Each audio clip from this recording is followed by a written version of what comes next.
গাৰ্গৰ হত্যাৰ ঘটনা দিনক দিনে নতুন ৰূপ লৈছে। আমি দেখিবলৈ পাইছিলো যে হত্যাৰ দিনা মই এতিয়া হত্যা বুলিয়ে ক'ব লাগিব, যিহেতু হত্যাত 5 গৰাকীৰ নাম ইতিমধ্যে SIT বা চৰকাৰৰ চাৰ্জত সামৰি পাইছে। প্ৰথম কথা হ'ব যে ঘটনাটো ইমান ৰহস্যময় লৈ গৈ আছে। প্ৰথম 19 ছেপ্টেম্বৰৰ মৃত্যু হোৱাৰ দিনা তাৰ পিছদিনা আমাৰ অসমৰ মুখ্যমন্ত্ৰীগৰাকীৰ সংবাদমেল চাইছিলো। তাত তেখেতে কৈছিলে যে এইটো সাধাৰণ মৃত্যু জুবিন গাৰ্গৰ।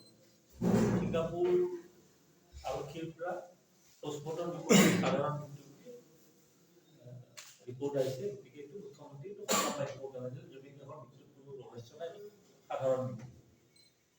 তাৰ কেইদিনমান পিছত আহিল যে জুবিন গাৰ্গক হত্যা কৰা হৈছে। এইটো মুখ্যমন্ত্ৰীৰ কথা কৈছে। তাৰ কেইদিনমান পিছত আকৌ অসম বিধানসভাত ক'লে যে জুবিন গাৰ্গক এজনে হত্যা কৰিছে, 4জনে সহযোগ কৰিছে। এইবিলাক স্পষ্টকৈ সকলো কথা ওলাই আছে। এইটো যোৱা নৱেম্বৰৰ 25 নে 26 তাৰিখে অহা 12 তাৰিখে 12 ডিচেম্বৰ তাৰিখে চাৰ্জশ্বিট দাখিল কৰিলে CID বা চৰকাৰে আদালত দাখিল কৰিলে। কিন্তু ৰাজহুৱা হোৱা নাই কিন্তু নহ'লেও বাৰু চাৰ্জশ্বিটটো কি ওলাইছে বিষয়টো মই পিছত আহিম। চাৰ্জশ্বিটত নামো আহিব, যেহেতু বিধানসভাৰ মজিয়াত মুখ্যমন্ত্ৰীয়ে কৈছিলে যে এগৰাকী হত্যা কৰিছে, 4গৰাকীৰ নাম কোৱা নাছিল তেতিয়া, কিন্তু এতিয়া নাম আহি গ'ল। কাৰণ সংবাদ মাধ্যমত চাৰ্জশ্বিটখনৰ বিষয়ে ওলাই আছে, কিন্তু এতিয়ালৈ চৰকাৰখনে মিছা বুলি কোৱা নাই। যদিও চাৰ্জশ্বিটখন অফিচিয়েলি কাৰো হাতত পৰা নাই, এইখন মিছা বুলি কোৱা নাই। এতিয়া যে প্ৰথমে সাধাৰণ মৃত্যু, তাৰপিছত হত্যা বুলি ক'লে, তাৰপিছত হত্যাৰ সংখ্যাটো ক'লে, তাৰপিছত নাম ক'লে। এনেকুৱা এটা পৰিস্থিতি কিয় নাহিল যে জাহাজখনত 16 গৰাকী আছিল, 5 গৰাকী হ'ল অসমৰ আৰু 11 গৰাকী হৈ গ'ল ছিংগাপুৰত থকা। এই 5 গৰাকীৰ 1গৰাকী শ্যামকানু মহন্ত, তেওঁ কিন্তু জাহাজত নাছিল। 15 গৰাকী জাহাজত আছিল। 15 গৰাকী, 11 আৰু 4 15 গৰাকী, শ্যামকানু মহন্ত বোলে 16 গৰাকী।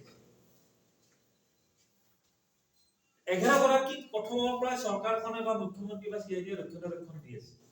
তাৰে মই প্ৰমাণটো দিম। ৰক্ষণাবেক্ষণ দিয়াৰ কথাটো যোৱাকালি প্ৰমাণ হ'ল। যোৱাকালি কেনেকুৱা প্ৰমাণ হ'ল? যোৱাকালি ছিংগাপুৰ পুলিচৰ এটা ৰিপৰ্ট ওলাইছে, আপোনালোকে পাইছে নিশ্চয় কপিটো।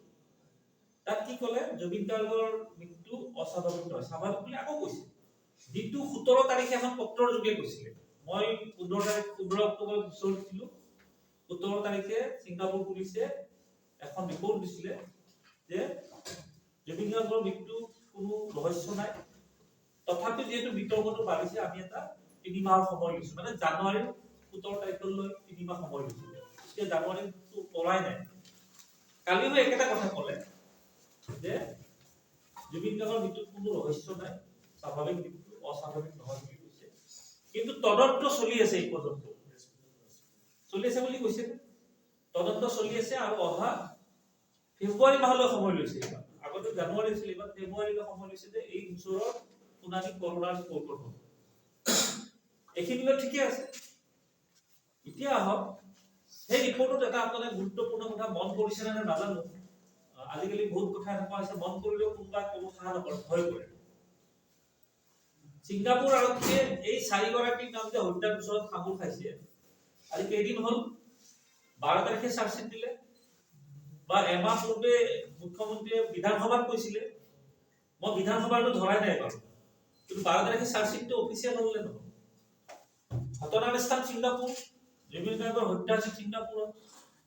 অসম চৰকাৰে CID হওক বা মুখ্যমন্ত্ৰীয়ে প্ৰতিটো কথা জনাই থাকিব লাগিছিল ছিংগাপুৰ আৰক্ষীৰ, কাৰণ তদন্তটো তাতে চলি আছে, ছিংগাপুৰত চলি আছে। মই দিয়া গোচৰৰো তদন্ত চলি আছে। যোৱা 15 তাৰিখে মই এই কথাখিনি আকৌ ক'লো। যোৱা 15 অক্টোবৰত কপিটো আপোনালোকে পাইছে হ'ব। তাত লিখা আছে, মই 15 তাৰিখে আকৌ কপিটো দিলো যে যিহেতু হত্যা বুলি প্ৰমাণ হৈছে, 5 গৰাকীৰ নাম আছে, গতিকে ছিংগাপুৰৰ 11 গৰাকীৰ নামো আকৌ সামগ্ৰিক এটা ইনভেষ্টিগেশ্যন কৰি তেখেতৰ জেৰা কৰিব লাগে।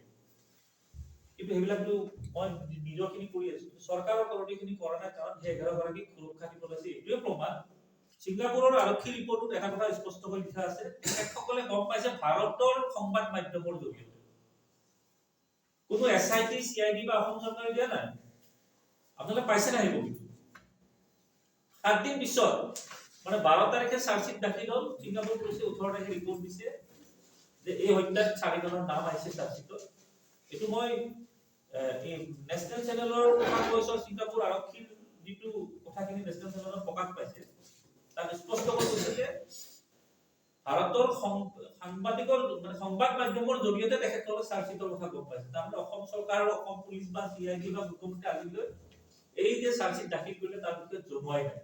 এইকাৰণে জনোৱা নাই যে এই 11 গৰাকীক সম্পূৰ্ণ সুৰক্ষা দিব বিচাৰিছে মুখ্যমন্ত্ৰী আৰু চৰকাৰখনে।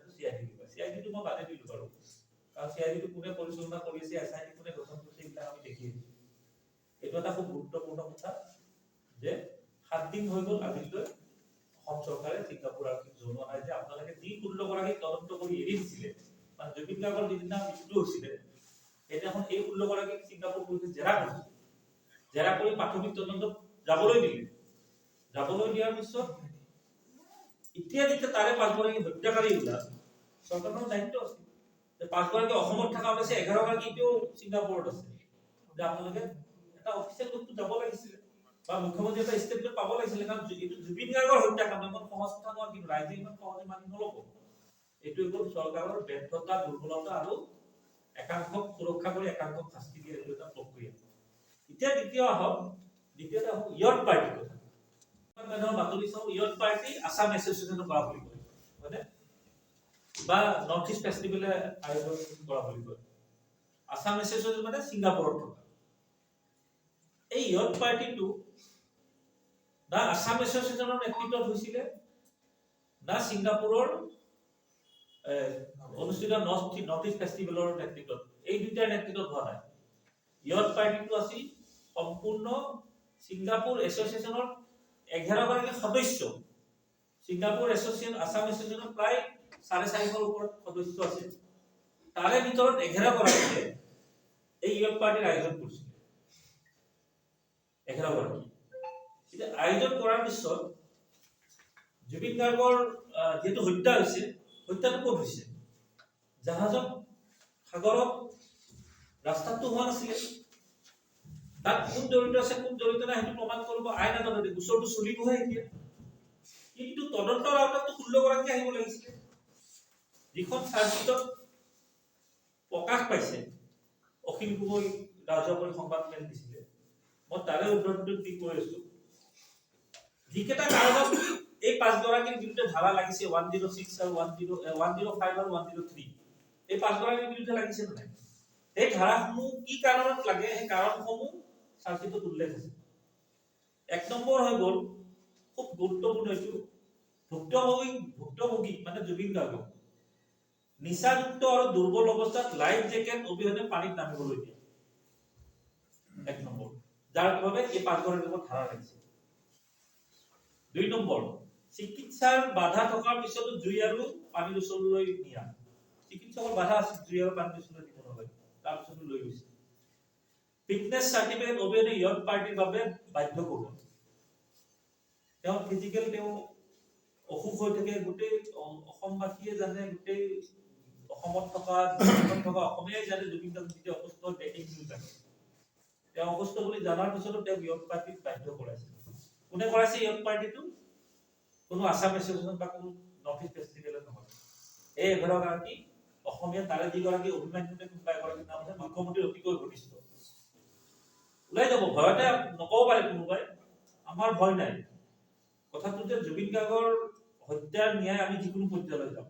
মই গৈছো, দেখি আছে, মই 3 বাৰকৈ ছিংগাপুৰ গলো। এতিয়া জুবিন গাৰ্গৰ মৃগ ৰোগ আৰু বমিৰ লক্ষণক অৱহেলা কৰি পানীত সাঁতুৰিবলৈ উচতনি দিছে। প্ৰথমবাৰ তেওঁ সাঁতুৰিব যাই কিবাকৈ বাচি আহিল, আকৌ দ্বিতীয়বাৰ তেওঁ বাধ্য কৰাইছে। লাইফ জেকেট নিপিন্ধি বুলি কোৱাৰ পাছতো বাধা প্ৰদান কৰা। এইটো আয়োজকসকলৰ দায়িত্ব আছে।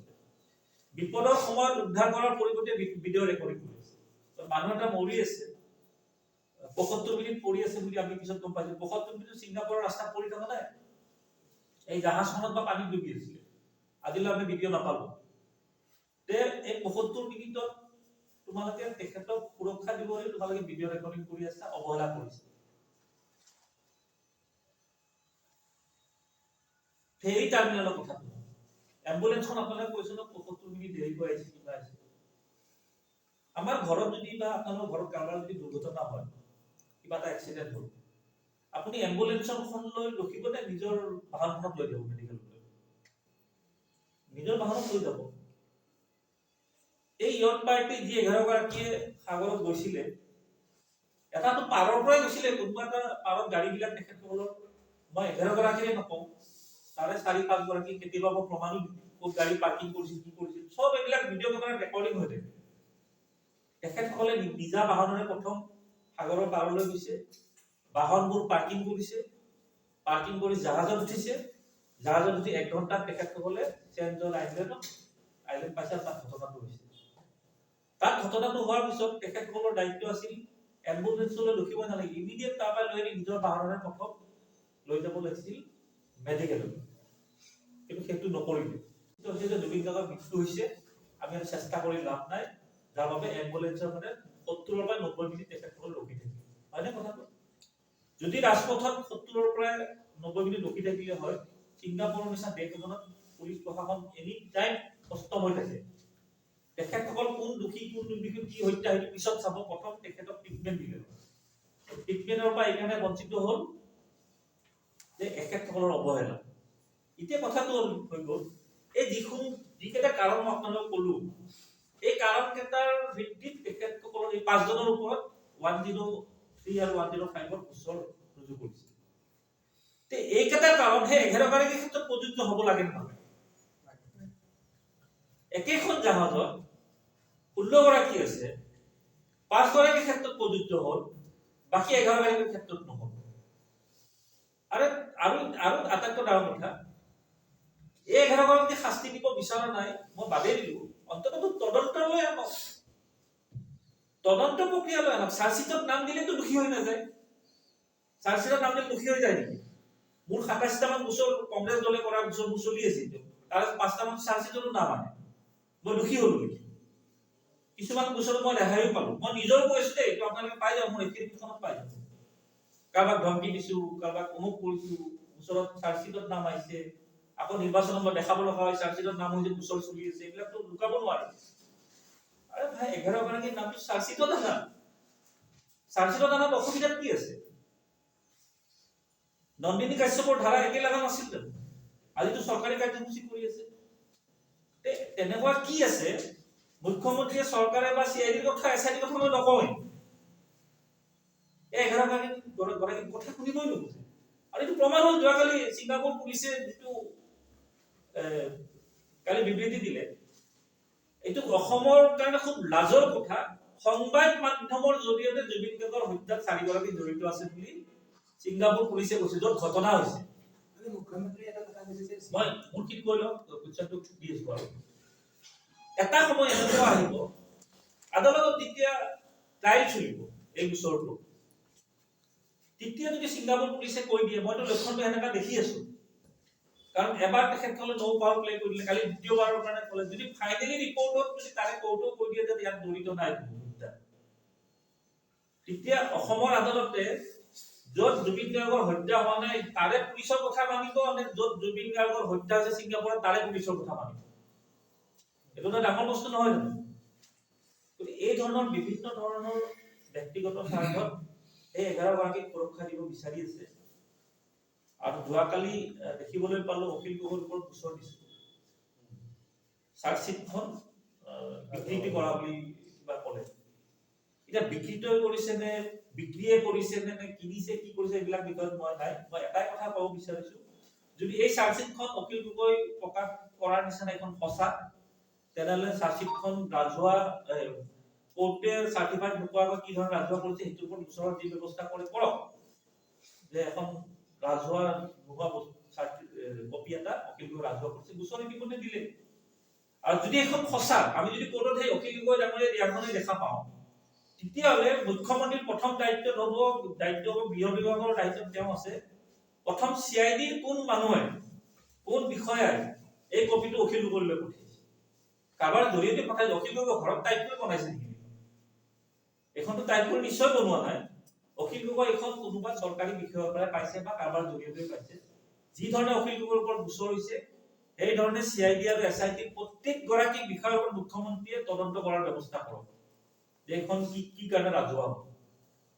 এনে সততা দেখাই লাভ নাই, কৰ্মৰ জৰিয়তে দেখাওক। অসমৰ ৰাইজে বিচাৰি আছে প্ৰতিটো কথা জুবিন গাৰ্গৰ হত্যাত কোন জড়িত আছে আমি জানিব লাগে। এই গতিকে অখিল গগৈ যদি সঁচা কথা কৈছে, চাৰ্জশ্বিটখন যদি সঁচা, প্ৰথম অফিচাৰৰ তাতে CID বা SIT মানুহ জড়িত থাকিব লাগিব।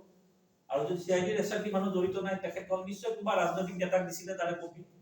ৰাজনৈতিক নেতাৰ জৰিয়তে অখিল গগৈ তাত কৰিছে। মই অখিল গগৈক দুখ কৰি কোৱা নাই, তেওঁ হ'ল লাষ্ট মেন। চাৰ্জশ্বিটখন য'ৰ পৰা ওলাইছে কোনোবা এগৰাকী প্ৰথম ব্যক্তিটো থাকিব, আৰু সেই প্ৰথম ব্যক্তিগৰাকী হ'ব হয় ৰাজনীতিক হ'ব নহয় আৰক্ষী বিষয়া হ'ব। প্ৰথম সেইসকলৰ ব্যৱস্থা ল'ব লাগে। যিকেইটা কাৰণত 5 গৰাকীৰ ওপৰত 105, 103 ধাৰা সংযোগ কৰিছে, সেই একেইটা কাৰণত জাহাজত থকা, পাৰ্টি খোৱা, সুৰা যোগান ধৰা, অৱহেলাৰ গোচৰ, 75 মিনিট পৰি থকা, এই 16টাই জড়িত নহয় জানো? এখেতসকলৰ ক্ষেত্ৰতো আহিব লাগিছিল। আমি ধৰিব পৰা নাই মুখ্যমন্ত্ৰীয়ে কি কাৰণত সুৰক্ষা দিব বিচাৰি আছে। এইটো ৰাইজৰ প্ৰশ্ন, আমি আগুৱাই দিছো আপোনালোকলৈ।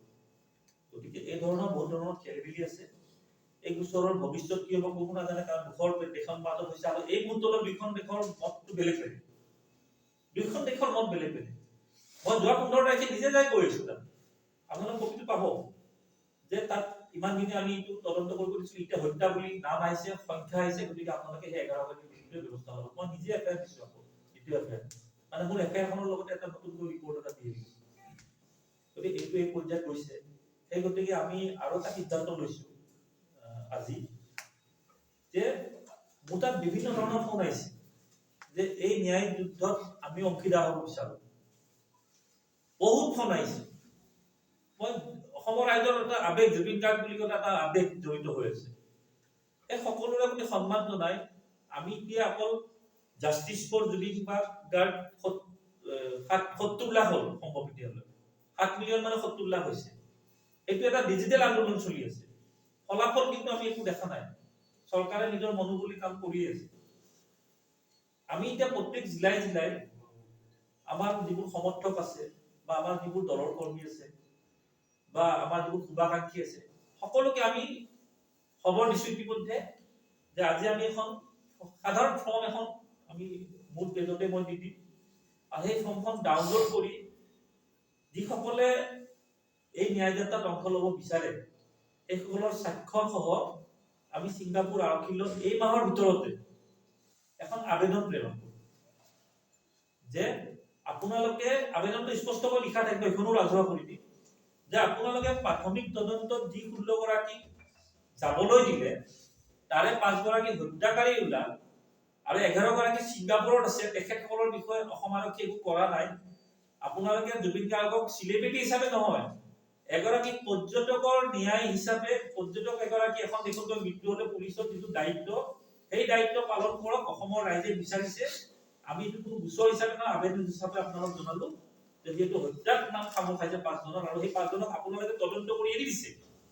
ছিংগাপুৰৰ প্ৰাথমিক পৰ্যায়ত তদন্ত এৰি দিছিলে। গতিকে এই তদন্ত প্ৰক্ৰিয়াটো আপোনালোকে আকৌ নতুনকৈ কৰি সেই 11 গৰাকীৰ বিৰুদ্ধে শাস্তি দিয়াৰ ব্যৱস্থা কৰক বুলি এই মাহৰ ভিতৰত পঠাম। আৰু অসমৰ কিমান জনসাধাৰণে ইয়াত সহযোগ কৰিব আপোনালোকক পঠোৱাৰ আগমুহূৰ্তত মই জনাই দিম। আৰু এই কাৰ্যসূচীৰ বাবে অসমৰ জুবিন ফেন ক্লাব বা জুবিন অনুৰাগী বা অসমৰ ৰাইজ বা সকলোকে মই কোৱা নাই যে নিজে কিবা কৰিব লাগে, আমি যিখিনি কৰি আছো সহযোগ কৰক, আগুৱাই আহক। ইতিহাসত কথা এটা থাকি যাব, ন্যায় কি, ন্যায় ব্যৱস্থা কি হয় কি নহয় পিছৰ কথা, যে অসমৰ ৰাইজে জুবিন গাৰ্গৰ হত্যাৰ গোচৰত ছিংগাপুৰতো এখন আবেদন দিছিলে। আৰু সেই আবেদনখনত এনে আমি 70 লাখ কৈ আমি জাষ্টিছ বিচাৰি থাকিলে নহ'ব। এই আবেদনসমূহতো এটা ভাল সংখ্যক স্বাক্ষৰ থাকিলে ধৰি লওক আমি ক'ব পাৰিম যে হয় অসমৰ ৰাইজে মনেৰে ন্যায়টো বিচাৰিছে। গতিকে আজি সংবাদ মেলৰ মুখ্য উদ্দেশ্য এইখিনি আছিলে। এতিয়া আপোনালোকৰ যদি কিবা প্ৰশ্ন আছে আপোনালোকে কৰিব। যিকোনো খবৰ আৰু বিজ্ঞাপনৰ বাবে যোগাযোগ কৰক 7896121996।